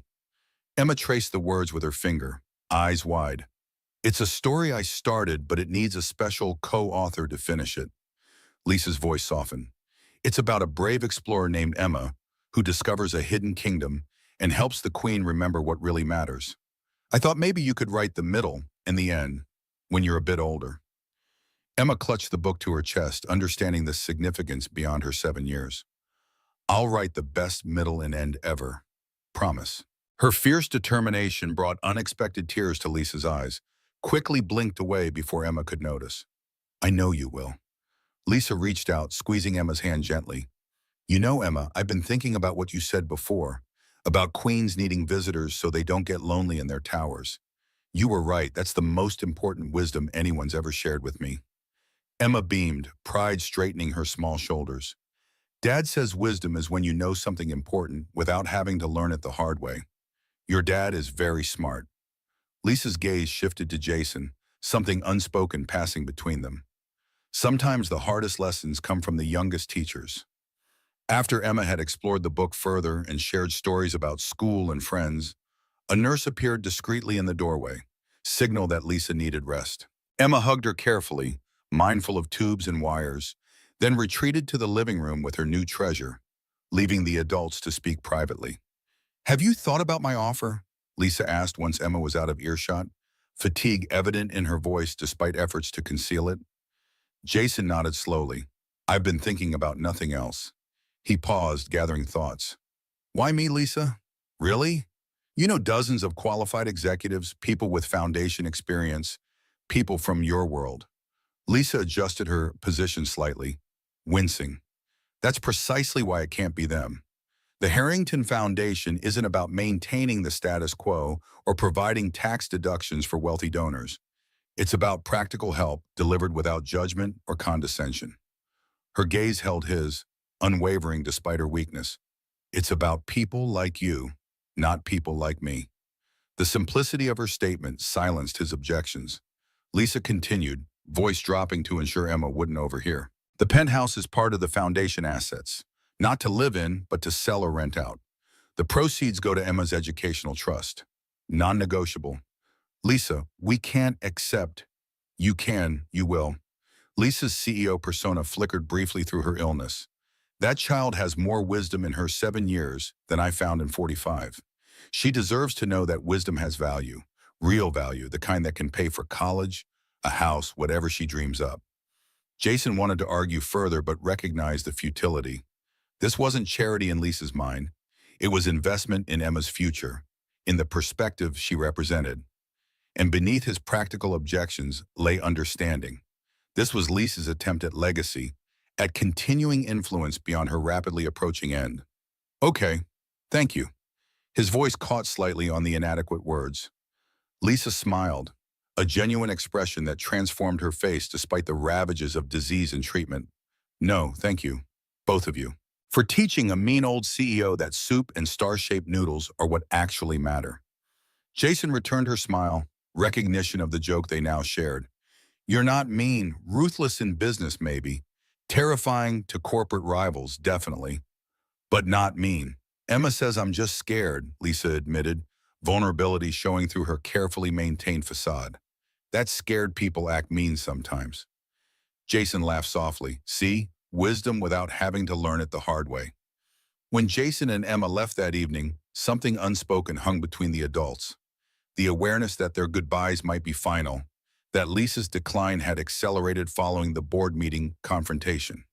They didn't acknowledge it directly, maintaining instead the fiction of next visits, future plans, conversations to continue. That night, after tucking Emma into bed, Jason sat alone on their small apartment balcony, staring toward the illuminated penthouse floors of Lisa's building. The woman he'd met just over a month ago, imperious, isolated, resigned to a lonely death, had transformed before his eyes into something unexpected. A fighter, a mentor, a friend to his daughter. Whatever complications tomorrow might bring, whatever responsibilities her foundation proposal entailed, he couldn't regret the impulsive decision that had first led him to her door. His phone buzzed with a text from Lisa's night nurse. She's asking for you both. Soon would be better than morning. The message's understated urgency sent him into immediate motion, calling Mrs. Patel to stay with the still sleeping Emma, grabbing his keys, driving through nearly empty streets toward Lisa's building. In the elevator ascending to the penthouse, he called Catherine, brief words exchanged without sentiment. It's time. Alert the others. The penthouse was dimly lit, medical equipment now dominant in the bedroom where he'd first encountered Lisa. The night nurse nodded grimly as Jason entered, stepping aside to give them privacy. Lisa lay motionless against white pillows, oxygen tubes providing supplemental support, monitors tracking declining vital signs. Her eyes opened at his approach, still sharp despite everything, still recognizably Lisa. Emma? Her voice was barely audible, each word an effort. Sleeping. Mrs. Patel is with her. Jason sat in the chair beside the bed, taking Lisa's cold hand in his. I came alone. I wasn't sure if you'd want her to see. Lisa's fingers tightened fractionally around his. Smart decision. Her gaze held his, conveying what strength remained. Tell her I went to the magic forest, to rest and get stronger. Jason nodded, throat tight with unexpected emotion. I will. They sat in companionable silence, the monitors providing quiet electronic accompaniment to Lisa's increasingly labored breathing. After several minutes, she spoke again, each word measured and deliberate. You'll take the foundation position. It wasn't a question. Jason squeezed her hand gently in confirmation. I'll need help, guidance. But yes, I'll do it. Satisfaction crossed Lisa's features. A battle won, a goal achieved. The paperwork is done. Catherine has everything. Her eyes drifted closed briefly, gathering strength. Promise me something? Anything. The word emerged without hesitation. Don't let them turn me into a saint at the funeral. Lisa's mouth curved slightly. I was difficult, demanding, often ruthless. I want to be remembered as I was, not some sanitized version. Jason smiled despite the circumstances. I promise to tell at least 3 unflattering stories about you, balanced with the good ones. Lisa nodded, satisfied. Tell Emma. Her voice faltered, words failing momentarily. Tell Emma she saved my life. Not from dying alone, from dying like I didn't matter. The raw honesty of her statement stripped away any remaining distance between them. Employer and employee, rich and working class, dying and living. In this moment, they were simply 2 humans acknowledging the profound impact of connection, of being seen. I will. Jason's voice was rough with emotion he'd normally conceal. She'll carry that with her always. Lisa's gaze shifted toward the window where dawn was beginning to lighten the eastern sky. I was so angry when I got sick, so bitter about everything I wouldn't get to do, to see. She breathed carefully between sentences, conserving energy. But these past weeks, I've lived more than in years before. Really lived, not just existed. Her fingers tightened around Jason's with surprising strength. That's what I want my foundation to do. Give people more life in whatever time they have, not just existence. It will. I promise. Jason held her gaze steadily, accepting the transfer of purpose, of mission. Lisa nodded once more, then closed her eyes. When she spoke again, her voice was fainter, but somehow peaceful. I'm tired now. Stay until I sleep? Jason remained beside her as her breathing gradually slowed, as monitors began their warning sounds, as the night nurse returned to administer final comfort measures. He stayed as dawn broke fully over Chicago, as Catherine arrived to handle notifications, as the doctor confirmed what they already knew. Lisa Harrington died on a Tuesday morning in early winter, handheld by a maintenance man who had entered her life by chance and remained by choice. She died not as she had planned, alone in expensive darkness, but surrounded by evidence of connection. Emma's drawings taped to nearby walls, photographs of their impromptu art sessions, the book she'd created for a child who had drawn her wearing superhero capes. She died as the third kind of person, not those who take, not those who give, but those who stay long enough to complete what matters. The funeral was small, as Lisa had specified in her detailed instructions. No corporate memorial, no performative speeches from board members who'd barely known her. Just those who had mattered in her final weeks. Jason and Emma, Catherine and Margaret Chen, a handful of employees who'd worked with her since the beginning, and Reynolds representing the board. Emma wore a dress she'd selected herself, deep blue with silver stars, because queens like stars, and held Jason's hand throughout the service. When the minister invited personal reflections, she whispered an urgent question. Can I say something too? Jason hesitated, then nodded. Emma approached the podium, barely visible behind its carved wooden bulk. The minister found a step stool, positioning it so she could reach the microphone. Emma unfolded a piece of paper covered in careful handwriting, smoothed it with small fingers, and addressed the gathered mourners with remarkable composure. Ms. Lisa wasn't always nice, but she was always real. She didn't talk to me like I was stupid just because I'm a kid. She listened to my ideas about soup and stars. Emma paused, gathering courage. When she got scared about dying, she still fought the bad guys anyway. That's what real brave is, doing important things even when you're scared. She looked up from her paper, meeting the adults' gazes directly. Dad says Ms. Lisa built big buildings and made lots of money, but I think her best thing was learning to make friends at the end when it was really hard. That's what I'll remember most. There wasn't a dry eye in the chapel as Emma returned to her seat, mission accomplished. Jason hugged her close, pride and grief intertwining as the service concluded. Afterward, as attendees gathered for the reception, Catherine approached with an envelope bearing Lisa's handwriting. For Jason and Emma Cole. Inside was a letter written in Lisa's careful script, composed during her final days. Jason and Emma, thank you for teaching me what matters when time grows short, for proving that wealth means nothing if you die surrounded by strangers, for bringing soup with star-shaped noodles and drawing me wearing capes I never earned. Jason, the foundation is yours now. Run it well. Run it like you've raised Emma, with the understanding that people need more than money. They need someone to notice them, to bring them soup, to stay. Emma, when you're old enough to read this yourself, I'll be long gone. But I wanted you to know that you saved my life, not with medicine or miracles, with star-shaped noodles and drawings and the kind of fearless love that adults forget how to feel. Never lose that. The world needs people who care too hard. Your mother was one, your father is one, you will be one.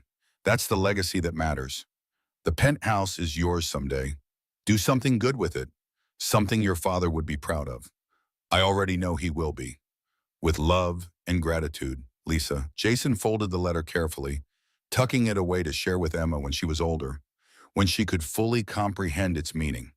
For now, he simply told her the parts she could understand, that Lisa had loved her drawings, that she was grateful for their friendship, that she believed Emma would do important things someday. In the weeks that followed, Jason navigated dual transitions, becoming director of the Harrington Foundation while maintaining his role as Emma's father, her constant, her safety. The learning curve was vertical, the responsibilities vast, but Catherine provided guidance, and Margaret Chen offered corporate wisdom tempered with practical advice. The Foundation's first initiative, emergency housing for families with hospitalized children, launched 3 months after Lisa's death. When the ribbon-cutting ceremony concluded, Emma tugged at Jason's sleeve, expressions serious beyond her years. Can we use Miss Lisa's penthouse for families too, so they can be closer to the hospital? The question crystallized something Jason had been considering, but hadn't fully articulated. Of course we can. That's exactly what we should do with it. By the following autumn, the penthouse had been converted into temporary accommodations for families with children receiving treatment at Northwestern Memorial, the same hospital where Lisa had undergone chemotherapy. The master bedroom where Lisa had once waited for death became a play space filled with light and children's laughter. The dining room war table where they'd plotted Parker's downfall now hosted support groups and family meals. The kitchen where Lisa had first shared coffee with Jason now produced comfort food for exhausted parents. Years passed, the foundation grew, expanding programs across Chicago, then regionally, eventually nationally. Emma thrived, excelling in school, developing particular interest in medicine, volunteering at the foundation's events, with increasing responsibility as she matured. The soup program became its signature initiative, delivering homemade meals to families in medical crisis, each container including star-shaped pasta as their unofficial symbol. On Emma's 16th birthday, Jason took her to lunch at a restaurant overlooking the city, the same view Lisa had commanded from her penthouse. He presented her with Lisa's original letter, preserved all these years for this moment. Emma read it carefully, fingers tracing Lisa's handwriting, connecting with the woman she remembered more through impression than clear memory. "Did you love her?" Emma asked after folding the letter, the question catching Jason off guard with its directness. He considered carefully, wanting to honor both truth and appropriate boundaries. "Not the way I loved your mom, but yes, I loved her. The way you love people who change your life, who teach you how to be better." Good. Emma tucked the letter into her purse, satisfaction evident in her expression. Everyone should be loved like that. She was 15 now, already taller than Rachel had been, already developing the confidence and compassion that would define her adult personality. Already understanding what Lisa had recognized years earlier, that connections forged in crisis could prove as meaningful as those built over decades. When Emma graduated high school 4 years later, she announced her intention to attend medical school, specializing in pediatric oncology. "I want to help kids with cancer," she explained to Jason as they sat in their apartment. College acceptance letters spread across the table, and their families too. "I want to be like Ms. Lisa, fixing big problems, and like Mom, caring too hard about people." Jason watched his daughter, no longer the small girl who believed in magical star-shaped noodles, now a young woman with clear purpose and unwavering determination. He recognized in her the best of everyone who had shaped her. Rachel's compassion, Lisa's strategic thinking, his own practical persistence. The culmination of influences, yet uniquely herself. "I think that's the perfect choice for you," he said simply, pride evident in every word. That evening, they visited the penthouse turned family housing, bringing dinner for the current residents. 3 families whose children were undergoing treatment at Northwestern. Emma moved among them with natural ease, connecting with exhausted parents and scared siblings, creating moments of normalcy amid medical chaos. Jason observed from the periphery, witnessing his daughter embody exactly what Lisa had envisioned for her foundation. Later, they stood on the penthouse balcony overlooking the city Lisa had once conquered through business acumen and sheer determination. The same city where Jason had once fixed air conditioners, where Emma had once drawn pictures of queens and towers.